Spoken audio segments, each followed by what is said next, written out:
सवाल ये कि उत्तर प्रदेश का चुनाव क्या अरुणाचल प्रदेश के रास्ते से लड़ा जाएगा। अरुणाचल प्रदेश को लेकर कल कांग्रेस के एक नेता के बयान पर केंद्रीय गृह राज्य मंत्री किरण रिजिजू ने ट्वीट किया और उसके बाद ये बहस गर्मा गई कि बीजेपी उत्तर प्रदेश के चुनाव में एक बार फिर से हिंदू मुस्लिम ध्रुवीकरण करके चुनाव का रास्ता पकड़ना चाहती है। हमारे साथ संबित पात्रा बीजेपी से हैं, अभय दुबे कांग्रेस से हैं, मोहम्मद अब्बास समाजवादी पार्टी से हैं और प्रोफेसर राकेश सिन्हा हमारे साथ हैं। प्रोफेसर सिन्हा, पहले आप अपनी बात रखिए, फिर मैं मोहम्मद साहब के पास जाऊंगा। बोलिए। देखिए, मैं दो तीन तथ्य रखना चाहता हूं जिस तथ्य को बार बार नकार रहे हैं। किरण रिजिजू ने क्या कहा जो इन तथ्यों से अलग है। असम में जो हिंदू मुस्लिम जनसंख्या 22% थी 51 में, बढ़कर 34% हो गई, जो 12% की बढ़ोतरी है। और हिंदू जनसंख्या 66% से घटकर 61% हो गई, 5% घट गया। पश्चिम बंगाल में मुस्लिम जनसंख्या 51 में 19.4% थी, बढ़ के 27% हो गया, 6% बढ़ गया। और हिंदू जनसंख्या 78% से घटकर 70% हो गया, जो 8% घट गया। केरल का एक लास्ट एग्जाम्पल देता हूँ। हिंदू मुस्लिम जनसंख्या 17.5% था 1951 में, वो बढ़कर 26.5% आज है 2011 में। और हिंदू जनसंख्या 61% से घट के 57% हो गया। तो और एक बात जो आप बार बार कहें, कन्वर्जन कहाँ हो रहा है। आपके ही मुख्यमंत्री ने केरल के विधानसभा में 2012 में क्या कहा था, विधानसभा के पटल पर क्या दस्तावेज रखा था।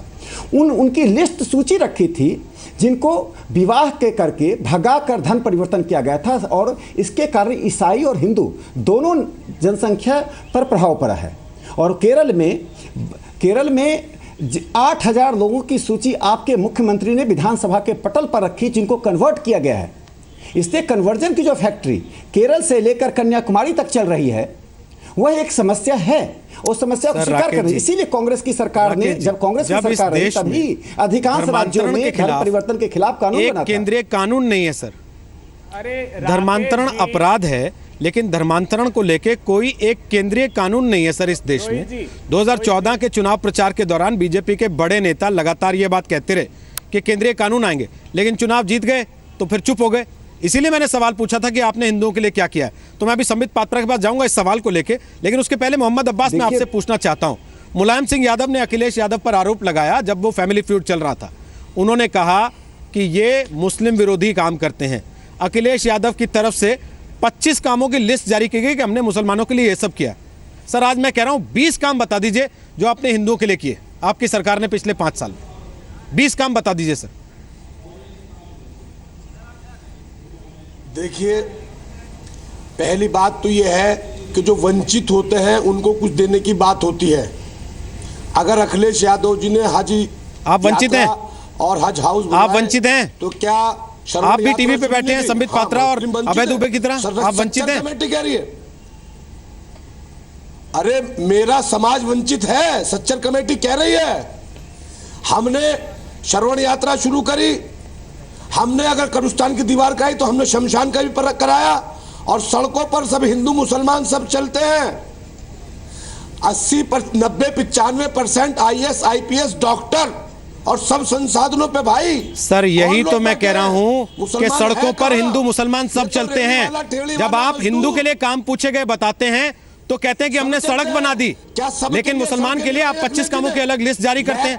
तब सेक्युलरिज्म हाथ नहीं होता क्या? पेंशन, तब राज्य का धर्म आड़े नहीं आता क्या? तब सेक्युलरिज्म को चोट नहीं पड़ती क्या? और रोहित जी, आबादी का मसला धर्म से कुछ नहीं होता। आबादी का मतलब धर्म से नहीं होता। जब वंचित होता है, गरीब होता है, दलित, सर यही तो मैं कह रहा हूं, जब आबादी का मतलब धर्म से नहीं होता, आर्थिक होता है, तो आर्थिक आधार पे बात कीजिए ना। धर्म के आधार पे क्यों बांटने जाते हैं चीजें? धर्म के आधार पे क्यों देते हैं पेंशन? धर्म के आधार पे क्यों देते हैं नौकरियां? एक टिकट तक नहीं दिया। अरे ये मिथ्या के महारथी। धर्म के आधार पे क्यों देते हैं नौकरियां? धर्म के आधार पे क्यों बांटना चाहते हैं पेंशन? मुसलमान को नहीं बनाया, दीजिए ना, आर्थिक आधार पे दीजिए। कौन रोक रहा है आपको? दामाद है, हम तो दे रहे हैं। सबका साथ सबका विकास समाजवादी पार्टी कर रही है। अखिलेश यादव जी सबका बात करते हैं। सर मैं कह रहा हूं ना, 20 काम बताइए ना, 20 काम बताइए ना हिंदुओं के लिए किए जो आपने। आप 2 के बाद चुप हो गए। उसमें एक काम आपने बताया, हमने हिंदुओं के लिए शमशान बनाया। निकाल दी। इसके लिए चाहते हैं आपकी पीठ थपथपाएं कि आपने शमशान बनाया हिंदुओं के लिए, और उसके लिए आपकी पीठ थपथपाएं हम। काम होता है। मैं पूछ रहा हूं 20 काम बताइए ना हिंदुओं के लिए, बताइए 20 काम हिंदुओं के लिए। वर्ल्ड का मैं बता रहा हूं, कुंभ का मेला आजम खान के हाथ से संपादित, श्रवण यात्रा, रोहित जी, और हमने निकाले शमशान घाटों की, मंदिरों को दान, अयोध्या में पार्क बनवा दिया, थीम पार्क, जिसमें सर ये तो आप बता चुके ना, शमशान घाटी ये तो आप बता चुके ना 3 काम, हमने बना 20 पूरे करने हैं सर, 17 और बताइए, 17 और बताइए। कॉरिडोर क्या है, वृंदावन को फंड क्या है, फैजाबाद में फंड क्या है, हमने कहां नहीं दिया। हम हिंदू और मुसलमान सब की बात करते हैं, ये जितनी भर्तियां निकली इसमें कौन भर्ती हो रहा है, सब हिंदू मुसलमान, मुसलमानों को तो मिलता ही कुछ नहीं है, वो तो वंचित है। आप लगाइए ना, उत्तर प्रदेश में जितने आईएएस है, जितने आईपीएस है, जितने डॉक्टर हैं, इन गरीबों का मुसलमानों का हिस्सा है क्या? ये तो मजदूरी कर रहा है, रेली चला रहा है, ठेली चला रहा है। अगर अखिलेश यादव जी दे रहे हैं तो मिथ्या के महारथी क्यों परेशान है? हम तो सबको देने की बात करते हैं। एक भी टिकट भारतीय जनता पार्टी ने दिया। संबित पात्रा जी, अगर आप वाकई मुसलमानों का भला चाहते थे सर, वाकई मुसलमानों का भला चाहते थे सर, अपनी सरकार से 5 साल में मदरसों का मॉडर्नाइजेशन करवाते, वहां पे अच्छी शिक्षा उपलब्ध करवाते, वहां बच्चों को कॉम्पिटिटिव लेवल की एजुकेशन उपलब्ध कराते, उसके बाद बाहर जाके कहते कि हमने मुसलमानों के बच्चों को सेल्फ सफिशिएंट बनाने की दिशा में काम किया है। उनको भीख देने की चीजें इस तरीके की ऐलान करके जानबूझ के वोट बैंक बनाने का काम नहीं किया, तब आपकी पीठ थपथपाई जाती सर, तब आपकी पीठ थपथपाई जाती सर। गरीब बच्चों को दिलाएंगे ताकि वो देश की मुख्य धारा में शामिल, हम कर रहे हैं। हमने मदरसों को कंप्यूटराइज किया है, जो संबित पात्रा बोलिए, काम समाजवादी पार्टी कर रही है। रोहित जी, हम तो कर रहे हैं। संबित पात्रा बोलिए, हो जाए तभी बोल पाऊंगा। मोदी जी कहते हैं सबका साथ सबका विकास। सर अब ये शांत हो जाए तभी फिर ये बोलेंगे। मैं लिस्ट पढ़ रहा हूं सर 25 कामों की, आप 20 की लिस्ट नहीं पढ़ पाएंगे, आप 20 कामों की लिस्ट नहीं पढ़ पाएंगे, आप कॉरिडोर ही बताते रहेंगे। मैं बोल सकता हूं, कॉरिडोर का धर्म नहीं बता पाएंगे कि इस कॉरिडोर पे एक ही धर्म के लोग चलेंगे क्या? हम 100 काम बता देंगे। इस कॉरिडोर पे एक ही धर्म के लोग चलेंगे क्या? उस सड़क पे एक ही धर्म के लोग जाएंगे क्या? अगर उस सड़क पे एक धर्म के लोग नहीं जाएंगे तो बाकी कामों में आप धर्म क्यों गिनाते हैं? कॉरिडोर की धार्मिक बात करी, ये संबित पात्रा बोलिए, बना के बनारस में 1 पैसा कम, संबित पात्रा बोलिए। 120 करोड़ रुपए से हमने देखिए अभी समाजवाद, ये शांत होंगे तभी तो ये नॉन स्टॉप ही बोले जा रहे हैं। अब क्या करें बताइए, यहाँ भी हम लोग को बोलने नहीं दे रहे हैं। अरे हो गया, संबित पात्रा बोलिए। देखा है कैसा उद्धार किया हुआ है, सड़कें टूटी हुई वो देख रहे हैं। बोलिए संबित बोलिए। देखिए मैं आपको बताना चाहता हूँ, यहाँ पर एक वर्ल्ड कप चल रहा है सेक्युलरिज्म के नाम पर, और शुतुरमुर्ग बन के हम सब बैठे हुए हैं। मैं एक आपको बात बताऊं, अगर हम 5 लोग यहाँ डिबेट कर रहे हैं, 5 को हकीकत पता है, मगर सब लोग पॉलिटिकली राइट होने की कोशिश कर रहे हैं। मनमोहन सिंह जी ने क्या कहा था अपने भाषण में कि पहला हक अगर संसाधनों पे किसी का है तो वो मुसलमानों का है। अरे अगर स्टेट का रिलीजन नहीं होता है, स्टेट का धर्म नहीं होता है, तो पहला हक किसी पे कैसे हो सकता है? पहला हक गरीबों का हो सकता है, ये इसमें कोई दो मत नहीं है। पूछिए पात्रा जी। हाँ पूछिए ना। पॉलिटिकली राइट तो होने की कोशिश आप भी करते हैं। 2014 के चुनाव में आप लोगों ने खूब बढ़ के कहा बिल्कुल नहीं कि धर्मांतरण विरोधी कानून होगा, धर्मांतरण विरोधी कानून होगा, देश के स्तर पे होगा। आप कहें तो मैं वेंकैया नायडू साहब के वो बयान निकलवा के सुना देता हूं आपको। अमित शाह साहब ने रैली में खूब ये बातें कही, लेकिन सरकार में आते ही का बयान मेरे पास भी है, मैं उत्तर दे देता हूं। क्योंकि आपको भी हिंदू की बात, आपने कहा ना, हिंदू की बात केवल चुनाव में सूट करती है, आप बात बिल्कुल नहीं, सरकार चलाने में सूट नहीं करती। अब मैं इसका सरकार चलाने में आपको भी ये दिखाना होता है। बिल्कुल नहीं। आप सुनिए इस बात को,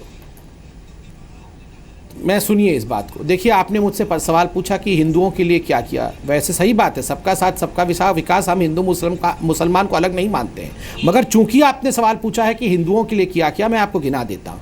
नंबर 1, जब एफिडेविट दिया गया सुप्रीम कोर्ट में कि राम एग्जिस्ट नहीं करते, राम का वजूद नहीं है, और डीएमके ने कहा कि राम किस इंजीनियरिंग कॉलेज से पढ़े जो उन्होंने सेतु समुद्रम बना दिया, तो यही भारतीय जनता पार्टी थी जनाब। देश में कोई व्यक्ति खड़ा नहीं हुआ, सबने कहा राम नहीं है। यही भारतीय जनता पार्टी थी जो पार्लियामेंट में खड़े होकर हंगामा मचाई कि इस एफिडेविट को वापस लो। नतीजा हुआ कि सोनिया गांधी जी को उस एफिडेविट को वापस लेना पड़ा। हम रोम से राम की तरफ बढ़े। नंबर 2, राम लल्ला के वकील आदरणीय रविशंकर प्रसाद जी हैं और उन्होंने केस जीता। याद रखिए, राम लल्ला जी को रिप्रेजेंट किसी ने किया है अगर राम मंदिर केस में, तो भारतीय जनता पार्टी के उच्च नेता रविशंकर प्रसाद जी ने किया है, हम उनके वकील हैं। तीसरी बात, यूनिफॉर्म सिविल कोड के लिए अकेले हमारा मैनिफेस्टो कहता है, हम कहते हैं हम आगे बढ़ते हैं। हम ये नहीं कहते कि यूनिफॉर्म सिविल कोड हिंदुओं के लिए है। हमारा मानना है, जो अभी समाजवादी पार्टी के प्रवक्ता कह रहे थे कि मुसलमान भी पिछड़ा हुआ है, हम तो कहते हैं यूनिफॉर्म सिविल कोड हो, सबकी अवेयरनेस बढ़े, सब आगे बढ़े, सबका साथ सबका विकास हो। और ये सुबह से समाजवादी पार्टी के प्रवक्ता क्या कह रहे हैं कि हम भी सबका साथ सबका विकास चाहते हैं। मतलब ये राहुल जी का नाम सबका कब से पड़ गया? आप तो राहुल जी का साथ चाहते हैं, उनका नाम क्या सबका भी है?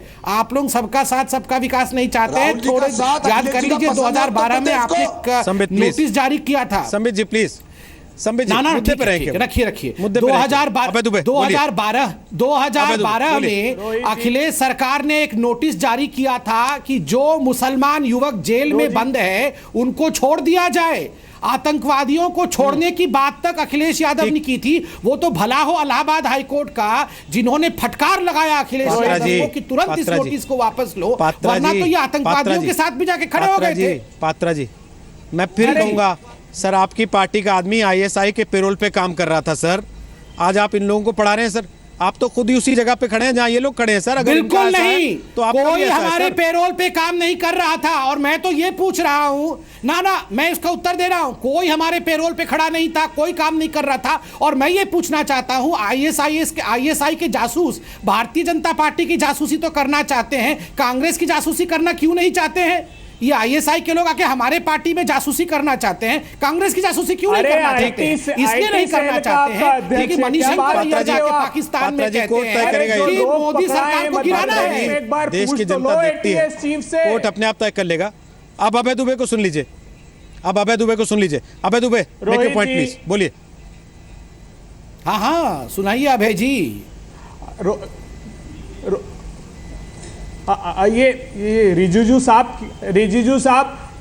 साहब क्या कह रहे हैं मई 2015 में सुन लीजिए। If Mizo Christian says that this is the land of Jesus, why should someone have problem in Punjab and Haryana? If Maharashtra is a Hindu majority, or if Gujarat is a Hindu majority, Madhya Pradesh is a Hindu majority, they are to make laws which are conducive to the Hindu faith. Let them be. But in our place, in our state, अब आप जो मुझ पर आरोप लगा रहे थे, वही मिजोरम को क्रिश्चियन राज्य बनाने की बात अगर रिजिजू साहब कहें, अगर वही कहें कि कैन समबडी स्टॉप मी, मैं गोमांस, भैया आप लोग सत्ता में थे इतने वर्षों तक, हम तो वहां सत्ता में रहे नहीं है। सारा देश अलग। ना उन्होंने ऐसा नहीं कहा था, उस विषय में उन्होंने स्पष्टीकरण दे दी थी। मगर अपने मैनिफेस्टो का बताइए, हिंदू शब्द आपके लिए मैनिफेस्टो का बताइए कि आपके मैनिफेस्टो में ये लिखा हुआ है, as Christians have a bounded duty to proclaim the gospel. ये बताइए मैनिफेस्टो में क्यों लिखा हुआ था? आपके लिए आर्टिकल 370 सर एक करके बड़ा कठिन होता है यहाँ बार बैठ के आप लोग को ऐसे लड़ते हुए। समझिए की लोलुपता थी तो वो सारा समझौता करके वहां सत्ता हासिल कर ली कश्मीर।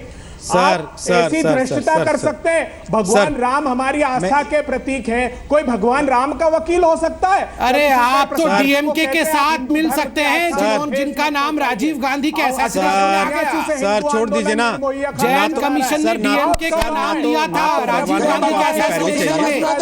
सर ना तो भगवान राम को आपकी पार्टी की पैरवी चाहिए और ना ही भगवान राम को आप में से किसी की सरकार की तरफ से अदालत में सर्टिफिकेट चाहिए कि वो थे। प्लीज सर बंद कर दीजिए अब, प्लीज सर। धन्यवाद आप दोनों का, संबित पात्रा, अभय दुबे, बहुत बहुत धन्यवाद आप दोनों का।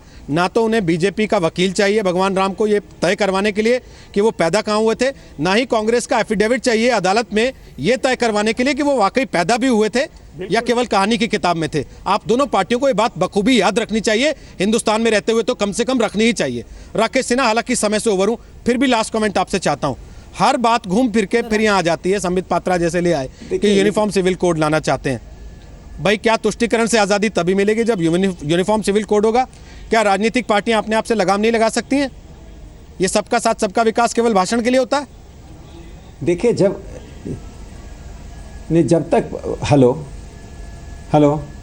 तक पर्सनल लॉ के आधार पर कानून है राकेश जी, तब तक इस देश में पंथ निरपेक्षता नहीं हो सकती। मैं एक बात पूछना चाहता हूं अभय दुबे जी से, मैं एक बात पूछना चाहता हूं।